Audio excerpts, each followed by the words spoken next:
Hello, everyone, and welcome to the Lab2Market Deeptech Expo. My name is Wesley Kashiba. I am the Deeptech Startup Manager, thank you for the applause, at the Innovation Boost Zone, one of Toronto Metropolitan University's incubators. And in my role, I have the great privilege of delivering Lab2Market in Southern Ontario and nationally with our partner, NSERC. I also have the great privilege of being your moderator for today's events. Now, before we really get into the swing of things, and we do have a jam-packed schedule for you today, I just want to take a moment to soak this all in. We had over 300 registrants for today's event, and I'm looking at a pretty decently packed room. And Lab2Market, started out as a COVID baby. We haven't really had an opportunity to bring our community together. In this room, we have representatives of government funding agencies, our partners who've been with us since the beginning. We have representatives of the private sector, venture capital firms who are investing in deep tech companies. We have representatives of other incubators, accelerators, other organizations in Canada that have offered their resources and support to our alumni and vice versa. We have, of course, our alumni, people who've flown in from coast to coast to be here today and join the celebration. And we have newcomers, people who are experiencing Lab2Market for the first time, whether they be researchers, students, or external community members. So before we get things underway, I just want to take a moment to welcome all of you. Thank you for being here. Thank you for being a part of this community. And thank you for supporting deep tech commercialization in Canada. So let's give all of ourselves a round of applause.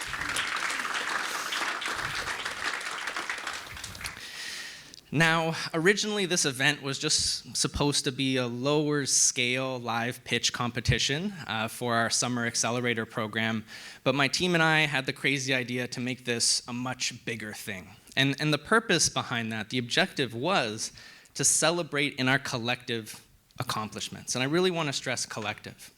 By no means, and you'll hear a lot about Lab2Market today, by no means is it the one solution to the problem of research commercialization in Canada. We've been working with numerous stakeholders in the ecosystem to make the impact we have made, as well as I've mentioned, the other incubators and accelerators and other organizations that are also acting in a supporting role to what we're doing. So this truly is a collective accomplishment that we're celebrating today.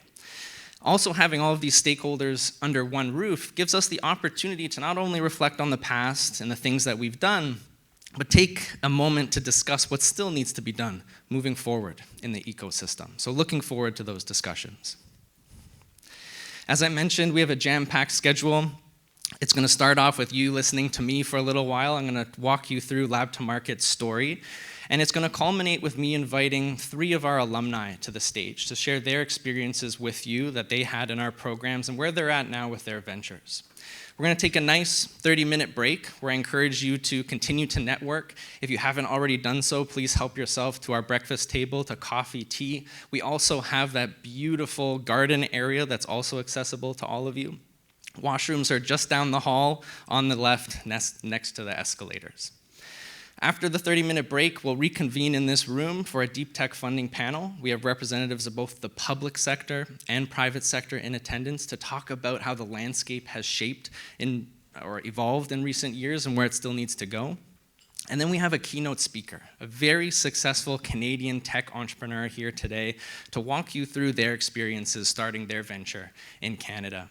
We'll have another 30-minute break, and then we'll come back for our live pitch competition. The participants in our Summer Accelerator program in Ontario will be pitching for cash prizes. After that, we have the opportunity to continue to network, to hang out. There will be some hot appetizers, a paid bar, and in the adjacent room, our participants will be setting up their own booth so we can continue to have conversations with them and learn more about their innovative technologies and projects. Before we continue on, I want to make a couple acknowledgements. The first to my team at Toronto Metropolitan University, Tori, Grace, Anushri, Dan, and Lana. They work tirelessly behind the scenes to ensure that our events like the Deeptech Expo and all the programs we run in Ontario and across the country run smoothly. Thank you for everything that you do. Please, everyone, join me in giving them a round of applause.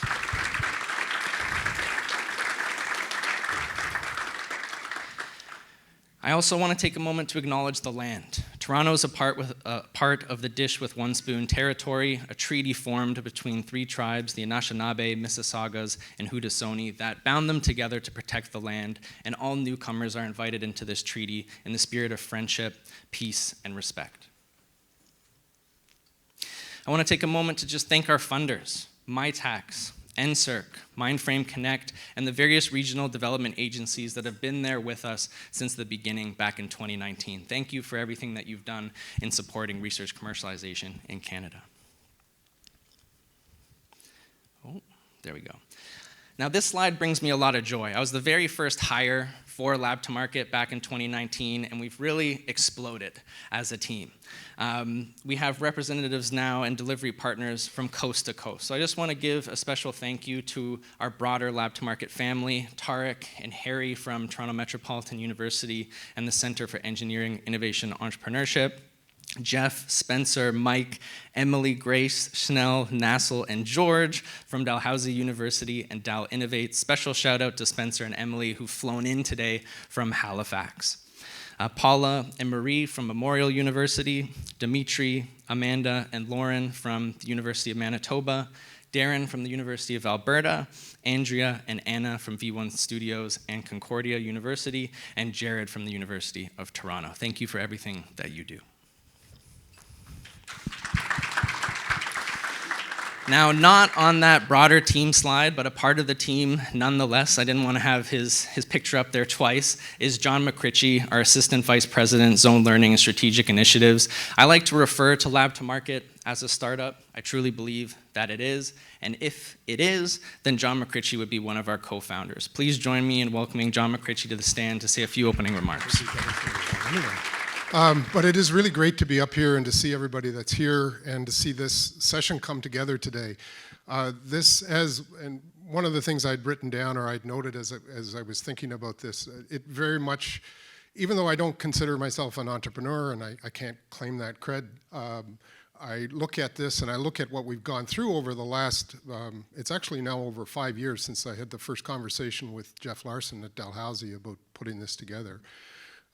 It really has been an entrepreneurial journey, because when I go back even further to that, my interest in this started with seeing from what I was doing first when I was working in industry, and then when I worked with a funding agency, the way we move stuff out of a lab and into the market wasn't working, particularly when we looked at, or when I was looking at and thinking about how we do this with research that's coming out of a university lab. There were things I looked at it and said, there's something missing here. And when I thought about it, or when I was thinking about this and looking at it, I got connected through somebody that I knew that was doing an MBA at UC Berkeley, and it was about the time that Steve Blank started talking about the lean launch program and that out of Stanford, and he had actually had in his courses, he said I should take a look at that. And a lot of things just clicked for me with that. The whole process of customer discovery, and particularly around problem validation and what's involved with doing that, just made sense. And when I looked at what we did, particularly from a funding agency standpoint, the group that I was with, provincial agency, not going to be mentioned here, but there was something missing in what we were doing, and a lot of that was when I looked at that program and what was talked about in lean launch, I said, that's what we need to do. And particularly when we started talking about somebody that's in a lab, how do they get that skills and that experience? What do they need to do? Because fundamentally, I also believe that the people that are in the lab are the best people to do this work. I don't think you can farm this out. I think this is something that you need to work with, that the people in the lab need to be able the ones to do it, because when we go out into the market and start talking to customers, guess what? The assumptions we've made are usually wrong. We thought we knew what problem we were solving. We thought we knew what problem the customer had. But when we start talking to them, we find out something different, and we find out something different about the way their industry works and what's important to them. And so it really was that process of how do we get somebody out of the lab and in front of people that are in that industry and can figure out what they're doing or the way that industry works, but then bring that knowledge back to what they're doing and back to the technical aspect they've had and said, okay, I was wrong about that problem, but gee, there's this problem here that's kind of on the side of what I was doing, and I can take what we know and what we can do to solve that problem for somebody. So you need to have somebody that understands the tech, understands the lab to be able to do that. And that, when we began to look, and then of course in the US, they, out of Blank's work, that they launched something called the National Science Foundation I-Corps program, and that started in 2011. So we were looking at that, and that's when I went and spoke to Jeff, and they were actually working on the same sort of idea out of Dal for Atlantic Canada, and I said, well, we should do this nationally. And that also was one of the key things I thought of with this too. When you look at I-Corps, and there's a program in the UK called iCure, which is a similar sort of genesis. It's about how do we get, if these are the best, rather, I wrote down if these are the best people to take the research out of the lab, how do we put the best support around them? And if you're going to put the best support around something, you need to build up the people and the process, or the you know, in the lack of a better term, the programming or whatever you want to call it, the support around them that's as best as it can be. So we need people that can understand, how does this actually happen? What does it work? What's the best practice in that? So that's why I also thought we need to do this at a national level, because when we do this at a national level, we have the scale that we can actually get people that know what they're doing about this and can provide that support. And that really is kind of the genesis of what we have as Lab2Market. And it was borrowing, stealing, and actually working with VentureWell a bit, the group that in the US that runs the National I-Corps program. How do they do it? And then trying to adapt that to what we're doing here in Canada. This all took quite a little bit of time, but we finally did go going, as Wes said, just over 3 years ago now, or it was 3 years ago this month, that we launched our first cohorts, both here and in Halifax. And since that time, we've run now over, I think, 20 cohorts, about 400 teams through this. We've run them regionally everywhere in the country pretty well, and we've also run them nationally with NSERC and also with the Ocean Supercluster to do sector-focused cohorts. So this, though, so it's amazing to see you all here today, and it's amazing to see what we've been able to pull together. And we've built up some of that infrastructure and that skill base and the people around it with the skill that we're so that we can deliver this at a high quality on a national basis going forward. And we've always done this very open. There's now 13 universities involved with this as partners with us. But one of the key things that we said, look, we're doing this for the ecosystem. This is not about doing it for our own, just for our own teams. Our own teams are going to benefit from having this capacity, and we're going to do a better job of supporting our own teams if we have this. So we keep this going. I guess so we've built that foundation really well. Lots of good evidence around what's working. We continue to adapt what we're doing and building it going forward. I think the other thing I did want to mention here at this point too, we very much see this as one step in that overall journey. And one of the ways I look at what we should be doing with something like this is to say, if we're doing a really good job, then we're going to create or support. We're actually not creating them, it's the founders that do the creation, but we're supporting and helping to develop foster those ideas and opportunities. If we're doing a good job, they're going to be interesting to that next stage in the ecosystem. They're going to be interesting to the CDLs of the world, the DMZs of the world, and they're going to be interesting to the venture capital and the investors of the world. And that's sort of part of our feedback loop in this. Are we creating things that feed well into that? So there's more that can be done at that next stage, but we're going to drive the best opportunities out of these research opportunities. We're going to create just a tidal wave of those opportunities that are going to be so exciting and so amazing that it's going to build more, it's going to attract more of that investment into this space. So I guess I think I'll close off there. This is a big step in the journey. Even just doing something like this, as Wes said, we launched this in the middle of COVID. We didn't have the chance to do things in person. This is kind of one of our first steps in getting back and doing things together, which brings a lot of extra value to these conversations. So thank you all very much for turning out today. Look forward to the discussions this afternoon, and I look forward to hearing from you about this journey as we go forward. Thank you.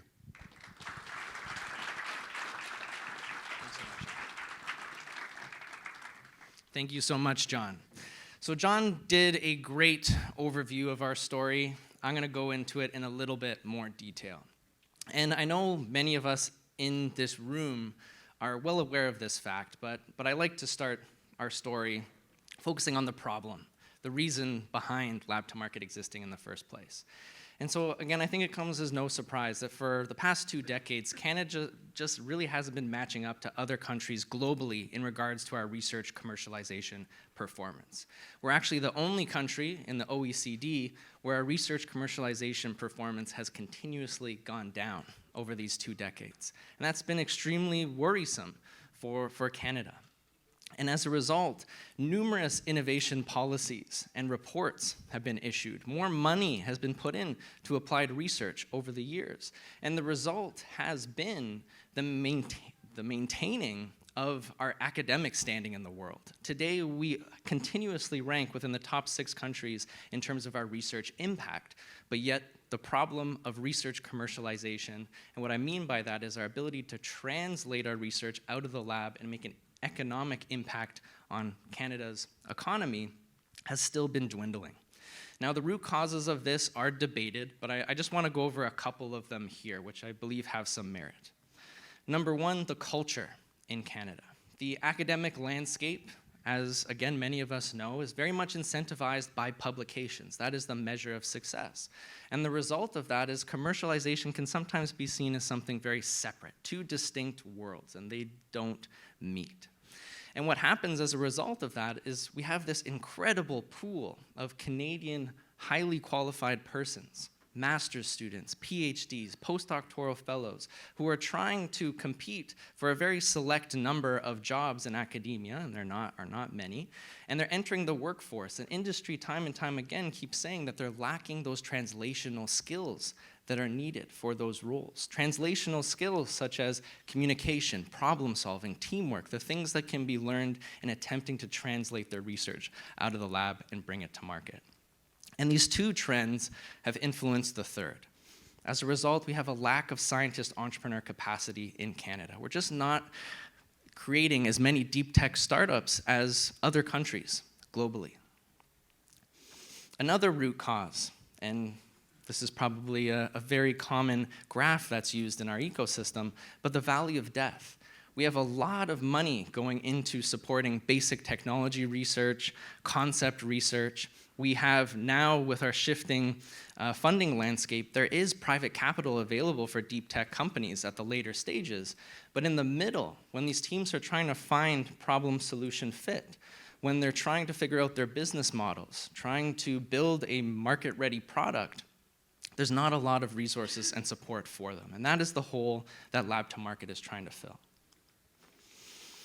Now, as John mentioned, our co-founders, Jeff and Jeff Larson from Dalhousie University, looked to our neighbors to the south for inspiration. In the US, starting in 2012, they began running a program called the NSF I-Corps program. And this core model, it was actually a program started by Barack Obama, but this program was geared to supporting research and moving out of the lab and bringing it to market. And the way that they did this was from a program out of Stanford University in Steve Blank. And it was about training these researchers to do market research, to engage with their customers and other stakeholders in the ecosystem to figure out if what they're working on even has commercial potential or not before making that leap. So over the years since 2012, they've supported 2,500 research teams.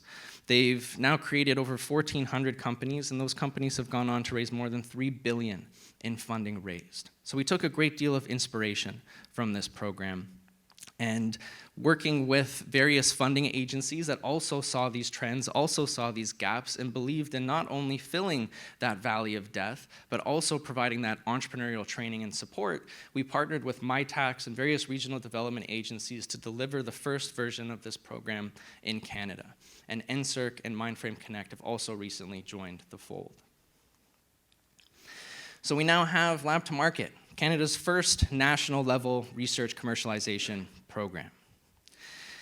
Unlike the US version, which is 7 weeks, we've made our program 4 months, but ultimately it's the same concept. We take a research team comprised of a faculty member and a student, and we take them through, or train them rather, and give them all the entrepreneurial skills needed for them to go through a rigorous and data-driven customer discovery process to again find out if the technologies that they're working on in the lab actually have commercial potential or not before making that leap.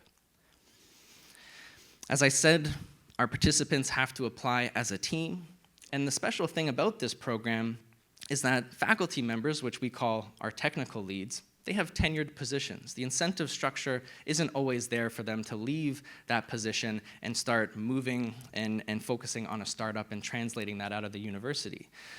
The special thing about this program is that the student becomes the entrepreneurial driver. They're hungry to make an impact in the world. They're hungry to figure out their career paths and learn new skills. So they become the catalyst in the commercialization efforts, and the faculty member is really there as a supporting role. What we're looking for from these teams is a growth mindset, that they're not fixed in their approach. They're open to learning different perspectives, that they have an entrepreneurial drive. They're hungry to make an impact in the world and see what their technology can do for people, and that they support one another. But how do we actually help researchers become entrepreneurs? So in Lab2Market, and all the alumni here might be rolling their eyes because I use this slide all the time, but this is the framework we like to use in our programs. No matter what the project, there are 3 areas of risk that have to be mitigated.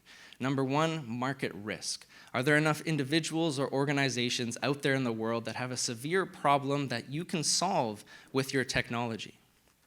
Product risk. Is it technologically feasible to build the product that your customers need? And execution risk. Is it possible to amass all the resources necessary to take your technology all the way to market? Now, as we know, launching a startup is an extremely risky endeavor. And report after report after report suggests that one of the top reasons that startups fail, 1/3 of startups fail, is that they're building things that nobody wants. They're laboring under the assumption that what they're building in the lab is going to make an impact in someone's life and solve their problems, but they've actually never engaged with those individuals or organizations before. And that's extremely risky. Another framework we like to use in Lab2Market to help our participants start to visualize and understand risk is the Johari window. And in the Johari window, information is broken down into 4 distinct categories. For the purpose of this talk, we'll reduce those down to 3: truths, hypotheses, and unknowns. And as you can imagine, risk increases as you go down that list. So our participants, when they begin their entrepreneurial journeys, their view of the world looks something like this. They really only see a small sliver of it. And that sliver is filled with what they know to be true, which is usually centered around their technology and years and years and years of R&D that they've been putting into it. They might have some hypotheses around who their customers are and other aspects of their business model, but behind them is this massive blind spot filled with things that they don't even know to think about. And to make any decision when you don't have all the information is risky. So how does Lab2Market come in and help our participants navigate this blind spot and find truth in it? Funny enough, is by leveraging something that they do every single day in their academic careers. We leverage the scientific method. We train them in how to formulate strong hypotheses and assumptions for every aspect of their business model. We then teach them how to develop appropriate tests so that they can continuously refine their business models over the 4 months and get to something that's either going to show some promise, and there's some potential here, or maybe there isn't, and that's also okay.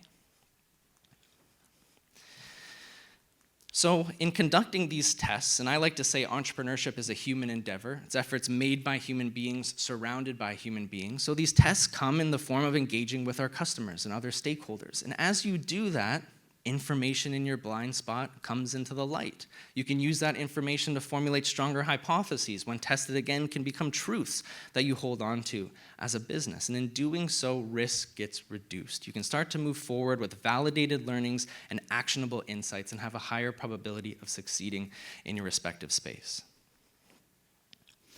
Another way of looking at the entrepreneurial journey is using the Gartner hype cycle. All of our participants come into this program having had what's called an innovation trigger. At some point along the line in their research, they came up with the thought that what I'm working on right now might have commercial potential. And they do some digging, and they mine the data that's available online, and they see that the problem's huge, and maybe no one's approaching it the way that they are thinking about. and they enter this peak of inflated expectations. I'm going to be a billionaire, party on my yacht next summer, right? I've been there myself in my own venture. But it's only when we begin to action it and we put it out into the world and we start talking to people and we start trying to push our product and sell our product that we realize that a lot of our hypotheses and assumptions were wrong. We're proving ourselves wrong left, right, and center, and we enter what's called the trough of disillusionment. And that's where most startups give up. Most projects and the co-founders walk away.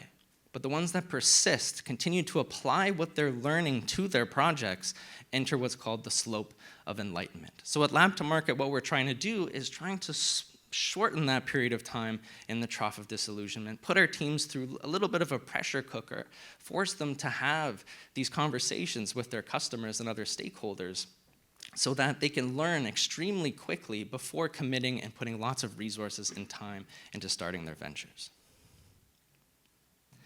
So what do we offer our participants? Just to go through this here.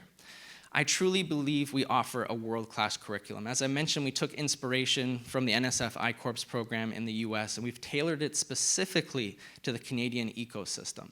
But as John also mentioned, we have in it of ourselves a startup mindset. We've continuously iterated upon our programs with the help of our participants. They're always giving us incredible feedback, and we're using that feedback in evolving our product to ensure that our participants have the best experience possible and they achieve the objective set of that program.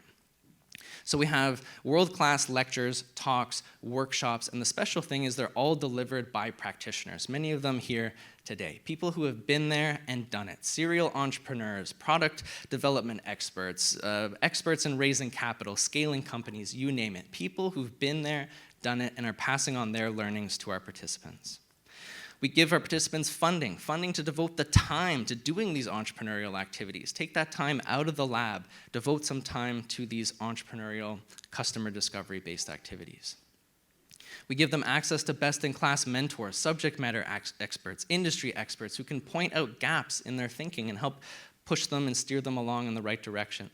But the most important thing that I always stress about these programs is the network of like-minded entrepreneurs and researchers. Our participants, usually cohorts of 20 to 30 teams, have the opportunity to go through this journey with people at the exact same stage as themselves. They get to learn from one another as they encounter problems and challenges and get to bond together. Again, many of our alumni here today, a lot of friendships have blossomed through these experiences. And now, since we've been running the program since 2019, we now have hundreds of alumni across the country that our new participants have access to and can reach out to and learn from. Now, in regards to the deliverables of this original Lab2Market program, we were requiring our participants to do as many as 100 stakeholder interviews. And the purpose of that being is getting to what we call a no-go decision. And it's broader than that. Is the data favorable? Have I conducted enough market research and it's looking like there's commercial potential for what I'm working on? Should I start a company? Is the direction I've originally taken not really panning out, but I've learned a lot of new information along the way? There's maybe a new path that I can approach, and I'd like to devote some time to continuing my market research. Maybe I don't feel like I want to spin the company out of the university, but there is some commercial potential. There might be licensing opportunities here, and maybe I'll explore that with my tech transfer office and industry liaison office. Or maybe this isn't for me, or maybe there isn't anything in regards to the commercial application of this technology, and I want to continue in academia. All of these things are successes in our eyes as long as it's backed up by the right data. So ultimately, our thesis is this. When you take a research team comprised of that faculty supervisor and a student who have that strong technical expertise, and that student is acting as the entrepreneurial catalyst and driver behind the project, when you surround them with facilitators, people who've been there and done it, practitioners who are passing on their learnings to our participants, mentors to identify those gaps and help steer them in the right direction, make introductions, when you have Lab2Market staff members who care about our participants, who treat the program like it is a startup and are constantly iterating and improving upon it to ensure that our participants have the best experience possible. And when we make the partnerships that we've made in the ecosystem with funders and various other organizations, we truly have something that can make a lasting impact in Canada. So what once started as just 2 universities, as John was mentioning, Dalhousie University and Toronto Metropolitan University, has now grown into a national network. We now have universities spanning coast to coast delivering the Lab2Market program. We have various government funders, as I've mentioned, and numerous ecosystem partners also assisting in the delivery of these cohorts. But despite the impact we're making in the ecosystem, despite all the successes we've had, we've really seen that there's still something missing. Getting a team to that go or no-go decision is fantastic, but the research commercialization journey is extremely long, and there's lots of challenges that need to be faced along the way, each requiring a different program, different resources, different support. So what we've done very recently is we've broadened our suite of programs. That program I was speaking to you all about has now been rebranded as that gold one, that second block, as our Lab2Market Validate program. And we've designed these programs to really support participants at every step through their entrepreneurial journey. We now have a pre-program called Lab2Market Discover, a 10-week exploratory program where researchers can kind of just dip their toe into the world of entrepreneurship, start to learn the methodologies and frameworks and terminologies of the entrepreneurial world and see if it's something they want to pursue or not. Between TMU, V1 Studios in Quebec, and Dalhousie University, we've offered 9 cohorts of this program and helped over 100 participants. A success story of this program is Mark Antony from our Discover Fall 2021 cohort out of V1 Studios. He's now the CEO and co-founder of Captics. They've developed a sensor platform to measure someone's emotions in immersive AR and VR experiences. Mark Antony was mentioning that he wished he had done these programs earlier in his career, that they would have been extremely beneficial to him. And he went on to participate in our Lab2Market Validate cohort and has now secured his first sale. So an incredible success. Lab2Market Validate, we've been talking about this for quite a while now, so I won't repeat myself. But again, it's got a new brand, a new look to it. Grace, my colleague, likes to say it's gold because it's our golden child. It's the one we started with. But since it's the inception of it in 2019, we've now delivered 15 cohorts. We've supported over 300 research teams across the country. We've given out close to $5 million in funding, and our teams have gone on to raise more than $12 million in public and private funds. So incredible impact that's being made through this program. I want you to meet a couple people from our very first Lab2Market Validate program in Ontario. This is Ali Reza. He was a PhD student from McMaster University. And funny enough, he came into the program not wanting to be an entrepreneur at all. It was just COVID, and his faculty member was saying, you should just do this as something to do. And so he did. He joined the program. But along the way, he found out that the research that he was doing, he was a tissue engineer, and he was developing a way of creating synthetic meat with tunable fat and protein content, that his research could actually make an impact in people's lives and actually had a lot of commercial potential, and that there was a need for something like this. And he began to see this as an opportunity to continue the work he was doing in the lab and just continue that research and actually make an impact in people's lives. And that's exactly what he's done. He's now the CEO and co-founder of Evolved Meats. They've successfully raised a $2 million pre-seed round. They're doing extremely, extremely well for themselves. I want you to meet Ji and Chi, 2 PhD students from the University of Waterloo. They also participated in our very first cohort, and they had developed a nanoscale deposition technology. They could print really, really thin films of materials on different surfaces. And their issue was, we have this technology we believe has commercial potential, but we don't know where to start. We have a hammer, and we're trying to find a nail to hit, because there's an extremely broad range of potential applications. So they went through our program, they conducted extensive market research, and they had to continue their market research efforts after the program, but they ended up landing on sustainable packaging. Based on the regulations that were coming about in the ecosystem, the pressures that businesses were under, they were well positioned to address a significant need in this space. Their company is now called Infinite Nanotechnologies. They have raised a $2 million pre-seed, and they have numerous pilot projects in the works. They're doing incredibly well. A different type of success story from that same cohort is JD, a PhD student from Queen's University. JD was extremely driven, did incredible market research, and his technology was a novel surfactant that improved the performance of water-based paints versus solvent-based paints. Solvent-based paints have always performed better than water, but his novel surfactant helped improve their performance. And water-based paints are better for the environment, they are less harsh on the user, they're not as toxic, so a lot of benefits there. And so he went about doing his market research, and the really cool insight that he derived was that despite his original hypotheses that the market would want a liquid formulation, like regular paint, they wanted an aerosol form, a spray paint, and he hadn't thought about that. That wasn't a part of his thesis work. He didn't know if his formulation would work as an aerosol form. And so he brought it back into the lab, incorporated it into his thesis, ended up getting his PhD. It went extremely well for himself. And he had every intention of continuing to commercialize his technology, but he did such a good job in his market research. He got numerous job offers, one of them being from a Canadian company that had offices in California, developing sustainable painting products. So JD is now in California, enjoying the sunshine and the palm trees. Again, a great success story of Lab2Market Validate. Our next program in the continuum is our launch program, a 3-month-long summer accelerator program where we really are trying to support teams that have done extensive market research, have an understanding of who their customers are and their potential business models, and helping them take the next step in launching their venture. One of the special things about this program, and we're very proud of this aspect of it, is the formation of founder councils, or mock boards.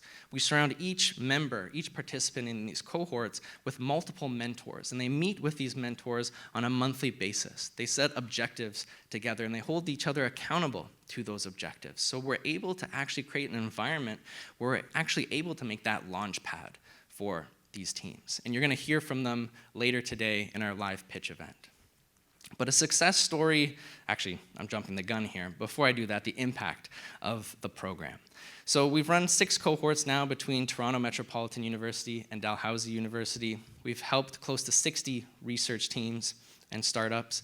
We've given out close to $700,000 in funding, and our teams have gone on to raise more than $3 million in public and private funds after the program. So a success story from our very recent national health accelerator program is Gurleen and Rashmi. They are the co-founders of Aruna Revolution, and they're making biodegradable menstrual products. They won their pitch event in their accelerator, and they're preparing now to bring their product to market. They're doing extremely well for themselves. Our last program in the continuum is Lab2Market Build. Now, this is a fresh, brand new program. We have yet to run one of these in Canada. We just finished the recruitment for our first program beginning in January 2024. But this is going to be a 12-month-long program designed to be supplementary to NSERC's Idea to Innovation Phase 1 grant. We're going to help these researchers build market-ready products. We're going to surround them with the resources and the right mentors and curriculum to support them in creating market-ready products, in forming partnerships and pilots, and preparing to raise a round. So our success stories are coming soon. So I know I'm covering a lot here in this continuum, but I just want to stress this, that it's our mandate, no matter what program, to empower researchers to bring their innovative technologies to the world.